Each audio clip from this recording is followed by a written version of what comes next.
പാലക്കാട് നിക്ഷേപകരുടെ രേഖകൾ ഉപയോഗിച്ച് തട്ടിപ്പ് നടത്തിയ സഹകരണ ബാങ്ക് മുൻ പ്രസിഡന്റും സെക്രട്ടറിയും ക്ലാർക്കും അറസ്റ്റിൽ.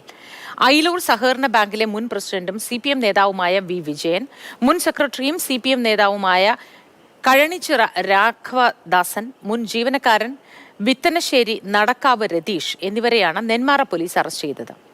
പ്രസാദ് കുമാർ തന്നെ ഇതിന്റെയും വിശദാംശങ്ങൾ നൽകും. Prasad Kumar, good morning. ഇതിന്റെ വിശദാംശങ്ങൾ എന്തൊക്കെയാണ്? ഇവരെങ്ങനെയാണ് തട്ടിപ്പ് നടത്തിയിരിക്കുന്നത്? ആരൊക്കെയാണ് ഈ തട്ടിപ്പിൽ വീണിരിക്കുന്നത്?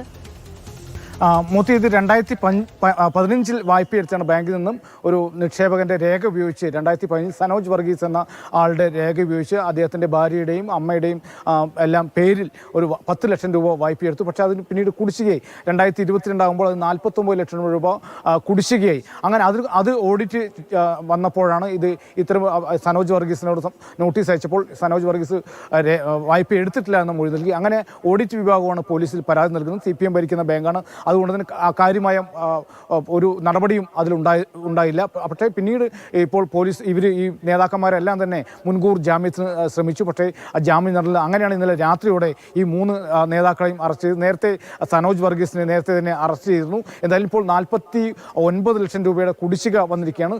CPM നേതാക്കളാണ് ഇതിലെ പ്രതികൾ. ഇനിയും കൂടുതൽ അറസ്റ്റുകൾ ഉണ്ടാകും. നിക്ഷേപ തട്ടിപ്പുകളുണ്ട്. സഹകരണ ബാങ്കിൽ നിന്ന് ധാരാളം വാർത്തകൾ വരുന്നു. പക്ഷേ ഓരോ ബാങ്കിലും ഇത്തരം നിക്ഷേപകരുടെ രേഖകൾ നമ്മളെല്ലാവരും വായ്പ എടുക്കുമ്പോൾ അല്ലെങ്കിൽ മറ്റു കാര്യങ്ങൾക്കും എല്ലാം തന്നെ പല രേഖകൾ നമ്മൾ കൊടുക്കാറുണ്ട്.